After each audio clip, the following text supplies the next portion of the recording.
안녕하세요. 얼마 전 있었던 일로 이야기를 하나 풀어보려고 합니다. 저는 친구와 자주 볼링을 치는데요. 볼링을 칠 때마다 항상 내기를 합니다. 진 사람이 게임비도 내고 술도 한 잔 사주는 그런 거예요. 제가 게임에서 져서 술을 사는데 괜히 돈도 아깝고 그래서 간단하게 마시고 빨리 들어가려고 했거든요. 근데 그날따라 좀 기분이 좋아서 많이 마셨는지 마신 후 헤어지려던 찰나에 갑자기 친구가 제 옷깃을 붙잡으며 자기 집에서 2차나 하자고 하는군요. 저는 밤이 늦어 집에 들어가야 한다고 했으나 막무가내인 친구를 어떻게 말릴 도리가 없었습니다. 그래서 아내의 허락을 받은 후 친구의 집으로 갔어요. 1차는 저에게 얻어먹었으니 2차는 집에서 자기가 대접하겠다더군요. 물론 집으로 가는 택시비도 자기가 대주겠답니다. 이 친구는 술만 마시면 이렇게 죽자고 마십니다. 중간에 좀 끊을 줄도 알아야 하는데 그런 걸 모르는 것 같아요. 그래서 많이 마시면 항상 울고 어디에 전화하고 진상도 이런 진상이 없습니다. 그렇게 불편하게 친구네 집으로 향하게 됐는데 아니나 다를까 친구 집에 도착하니 친구 아내가 억지로 웃으며 우리를 반겨주더군요. 거실로 들어온 저는 친구 아내에게 적지 않게 눈치가 보였으나 어쩔 수 없었습니다. 그렇게 그곳에서 소주를 몇 병 마셨을까요? 친구는 술에 취해 쓰러졌고 저는 친구 아내의 안내를 받아 제 친구를 침실로 옮겼습니다. 그래도 다행히 오늘은 별 진상을 안 부리고 이렇게 곱게 자는 걸 보니 괜히 고마운 마음도 들었습니다. 저는 친구 아내에게 폐를 끼쳐 미안하다고 했지요. 그러자 친구 아내는 역시 자기 남편을 이렇게 잘 챙겨주는 사람이 저밖에 없다면서 고맙다는 말을 했습니다. 저를 믿으니까 한 번씩 이렇게 노는 것도 충분히 이해할 수 있다고 하더군요. 저는 친구도 술에 취해 들어 눕게 된 마당에 더는 이곳에 있을 필요가 없어 이곳을 후다닥 나가려는데 마침 친구 아내가 바둑 프로를 시청하고 있는 게 보였습니다. 아까부터 시청하고 있었는데 이제야 제 눈에 들어왔던 것이었죠. 저는 호기심 가득한 표정으로 친구 아내에게 바둑을 좋아하냐고 물었습니다. 그러자 그녀는 어릴 때부터 조금씩 바둑을 했었다고 보는 것도 좋아하고 직접 두는 것도 좋아한다고 하더군요. 그래서 어느 정도 두냐고 물어보니 어디 가서 질 정도는 아니라는 말을 하는 거예요. 동네 어르신들과도 종종 뒀는데 비슷한 실력이라고 하는 겁니다. 저도 바둑을 좋아해서 그 말을 들으니 대충 가늠이 되더군요. 그녀가 엄청난 실력자라는 것을요. 한 번은 제가 어릴 때 한창 바둑 기사가 되겠다며 학원을 다니다 가 자신감이 차올라서 탑골 공원 쪽 어르신들에게 도전을 해본 적이 있습니다. 지금 생각해보면 참 아찔한 도전인데 당시에는 이 정도는 해도 될 줄 알았어요. 근데 그 공원에 시간이 남아 돌아서 서성이는 것 같은 그 어르신들이 사실은 엄청난 바둑 실력자들이더라고요. 그 뒤로 부끄러워서 어디 가서 바둑 둔다는 말을 잘 안 하는데 그녀의 말은 정말이지 저를 궁금하게 만들었습니다. 그리고 보통 나이 들어서도 바둑을 하는 사람은 대부분 남자입니다. 여자 바둑 기사가 참 없기도 하고 일반인 중에서는 더더욱 없더라고요. 그래서 호기심이 많이 생겨서 다음에 기회 되면 바둑 한번 두자고 말을 했는데 그녀는 갑자기 지금 한번 하는 게 어떠냐는 제안을 하더라고요.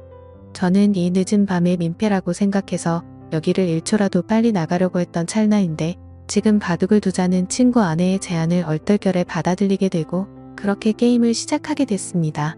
저와 친구 아내는 바둑판을 서로 마주보고 앉아 척도를 바둑판에 찍었습니다. 바둑판 맞은편에 앉아있는 그녀는 그다지 눈빛이 매섭지 않았습니다. 흡사 바둑 경험이 6개월 정도 되어 보이는 그런 초보자처럼 보였습니다. 눈빛만 봐도 상대방이 고수인지 하수인지 어느 정도 감이 오지 않습니까? 하지만 제가 봤을 때 그녀는 하수의 눈빛을 가지고 있었어요. 그래서 저는 괜히 그녀를 도발한다고 내기 바둑을 두자고 했습니다. 그러자 그녀는 한쾌히 내기 바둑을 승낙했고 아무래도 친구의 아내이다 보니까 돈 내기를 하는 것은 좀 예의가 아닌 것 같아서 그냥 가볍게 소원 들어주기를 했습니다. 그렇게 저와 친구 아내는 바둑을 두는데 술을 들면 둘수록 감탄이 나왔습니다. 저에게 싸움을 거는 것처럼 보였고 한 수 물러나고 방어를 하는 것처럼 보였으나 매섭게 공격을 하면서 들어오는 그녀의 스타일이 너무나도 매력적이었습니다. 아주 유연하고 다채로운 수를 두더군요. 저는 그때 느꼈습니다. 이 정도 실력자면 동네 어르신들과 한 번쯤 자웅을 겨뤄볼 만한 사람이라는 것으로 확실히 초반에는 제가 많이 불리했습니다. 그녀의 눈빛에 방심을 많이 하기도 했고 술도 많이 먹어서 집중이 잘 안 됐거든요. 그러나 그녀의 공격을 몇 번 맞다 보니 술이 확 깨버렸습니다. 초반에 불리한 전세는 조금씩 역전을 하는 듯이 보였습니다. 학창시절 바둑부의 학원까지 다녔다는 장점을 내세워 후반으로 갈수록 친구 아내를 거칠게 밀어붙였습니다. 아마도 그날 바둑을 둔 게 최근 10년간 제가 가장 많이 집중을 한 시간이었던 것 같아요. 그만큼 저도 상대방의 실력에 맞춰서 진심을 다해서 뒀습니다. 위 지역은 확실히 제가 불리했으나 아래 지역을 다 먹게 되면서 제가 이기는 방향으로 게임이 흘러갔지요. 그랬더니 친구 아내의 미간이 찌푸려지며 마지막으로 두려던 제 돌 하나를 빼앗아서 자기 골짜기 사이에 넣더니 바둑판 위에 올릴 수 있으면 올려보라며 못한다면 자기가 이긴 거라며 막무가내로 때를 쓰더군요. 하는 짓이 어찌나 귀엽던지 제 투박한 손은 아무렇지 않게 깊숙한 골짜기에 빠진 바둑돌을 집어들었으나 그녀의 소원이 뭔지 궁금했던 저는 깔끔하게 패배를 인정했습니다. 돌을 던져버린 채 손을 떼며 도저히 못 찾겠다면서 제가 졌으니 소원을 말해보라고 했습니다. 그녀는 민망하다며 얼굴을 붉히다가 제 얼굴을 보지도 못하더니 자꾸만 자신을 뚫어지게 쳐다보는 제 눈빛에 수줍어하는 표정으로 이렇게 말하더군요. 그녀의 소원은 좀 뜬금없었습니다. 갑자기 제가 시간이 되면 술이나 한 잔 사달라는 거였습니다. 저에게 호감을 표하는 게 아닌가 싶어서 기대하는 마음으로 다음날 친구 아내를 만나 술을 마셨습니다. 친구 아내는 오늘 만남은 남편에게 비밀이라고 하더군요. 저는 알겠다고 했어요. 그렇게 우리 둘은 술을 마시며 바둑 이야기를 많이 나눴습니다. 그녀도 바둑에 애정이 많았는지 재미있는 이야기를 많이 하더라고요. 적당히 술을 마신 후 곧장 숙박업소로 갔습니다. 누가 먼저 말하지 않았는데도 자연스럽게 발길을 닿았습니다. 어쩌면 솔직히 술은 핑계였고 우리 둘은 첫 만남부터 서로를 원한 게 아닌가 모르겠습니다. 바둑을 두면서 그 마음에 확신이 섰겠죠. 어쩌면 그 마음이 맞을 겁니다. 그렇게 친구 아내와 사고를 치고는 저는 집에 왔습니다. 정말 재밌고 짜릿한 순간이었습니다. 그렇게 며칠이 지난 후에 자꾸만 친구 아내가 생각나더군요. 이럴 줄 알았다면 그때 친구 아내 연락처라도 알아둘 걸 그랬다며 혼자 아쉬워하고 있었습니다. 저는 고민하다가 친구 아내가 너무나 보고 싶어서 3일 만에 친구에게 전화해 너희 집에서 술이나 마시자고 했습니다. 친구는 좋아하더군요. 어쨌건 저는 친구와 친구 집에서 술을 마시며 중간에 합석한 친구 아내와 셋이서 재밌게 놀았습니다. 그러자 친구 아내가 그러더군요. 저번에 진 내기 바둑에 관한 복수를 해야겠다고 말입니다. 그렇게 저와 그녀의 두 번째 대국이 시작됐고 저와 친구 아내는 친구가 보는 앞에서 진지하게 바둑을 두었습니다. 친구는 바둑에 취미가 없던지 긴 하품을 내뱉다가 자야겠다며 안방으로 들어가더군요. 바둑은 아무래도 한 게임이 시간이 좀 길다 보니 친구가 지루해하는 것도 충분히 이해는 갑니다. 그러나 지금 이 자리에서 대국을 물을 순 없죠. 끝까지 싸워야 했습니다. 저와 친구 아내는 아랑곳하지 않고 바둑판만 집중했습니다. 그런데 그 짧은 기간 동안 얼마나 연습했던지 그것도 아니면 질 수 없는 전략이라도 짜고 나왔던지 친구 아내가 너무나 잘 두더군요. 저는 손에 들고 있던 마지막 돌 하나를 제 앞 주머니에 넣으며 이걸 빼서 바둑판 위에 저를 대신해 둘 수 있으면 진짜 인정하겠다고 했지요. 그러자 친구 아내는 거리낌 없이 이를 실행했고 저는 아쉽게 패배했습니다. 깔끔한 저의 완패였습니다. 도저히 방법이 떠오르지 않더군요. 그녀는 어린아이처럼 바둑을 두었습니다. 쉽게 꺾이지 않고 그렇다고 욕심을 내지 않으며 아주 순수한 마음으로 바둑을 두는 게 느껴졌습니다. 잡생각이 많은 어른들은 놓을 수 없는 그런 수를 놓으며 저를 이겨버린 거예요. 저는 소원이 있으면 말해보라고 했지요. 이번에도 내기 바둑이었거든요.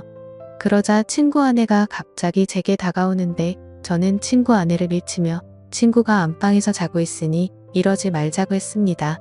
지금은 불안하다면서요. 그러자 친구 아내는 지금이 아니면 안 된다고 못을 박더군요. 어쨌건 저는 마지못해 선을 또 넘고 말았습니다. 나중에 알게 된 사실이지만 친구 아내에게 듣자니 친구가 2년 전에 바람을 피웠고 이를 자기에게 들켜 용서를 구한 채 지금은 성실히 살고 있다더군요. 그래서인지 몰라도 남편과는 자꾸만 마음의 거리감이 생겨 피하게 된답니다. 하지만 그녀도 여자이다 보니 이렇게라도 해소를 해야겠다고 하더군요. 제가 마음에 들어서 그런 거라고 말을 하는 걸 보니 저를 어떻게 한번 해보려고 이렇게 바둑을 열심히 두는 거였구나 생각했습니다. 마음이 씁쓸해지더군요. 아무렴 어떻습니까? 저도 솔직히 좋다고 생각했으니 좋다고 생각해야겠지요. 어쩐지 친구와 같이 있어도 뭔가 서먹하다고 했는데 역시나 이유가 있었습니다. 그 후로 저는 친구 모르게 친구 아내와 깊은 만남을 이어갔고 그렇게 1년을 만나다 그녀가 헤어지자고 하더군요. 이제는 마음 잡고 가정을 위해 성실하게 사는 남편 뒤통수를 못 치겠다더군요. 그게 이유였습니다. 저는 아직은 그럴 수 없다며 계속 만나자고 했습니다. 친구 아내와 만나며 여러 얘기를 할 수가 있어 삶이 즐거웠습니다. 이런 것을 한순간에 내려놓기가 힘들더군요. 우리가 중년이 넘어서면 딱히 인생에 어떠한 즐거움을 찾기가 힘들잖아요. 다른 걸 떠나서 이렇게 즐겁게 바둑을 둘 수 있는 친구가 있다는 게 참 좋았는데 아쉽잖아요. 어쨌건 저는 헤어지자던 친구 아내를 겨우 설득해 계속 만나는 중인데 언제까지 이런 만남이 유지될지 모르겠습니다. 이제 헤어지기엔 이미 저는 친구 아내에게 너무나 깊게 빠져버렸거든요. 오늘의 사연은 여기까지였습니다. 감사합니다.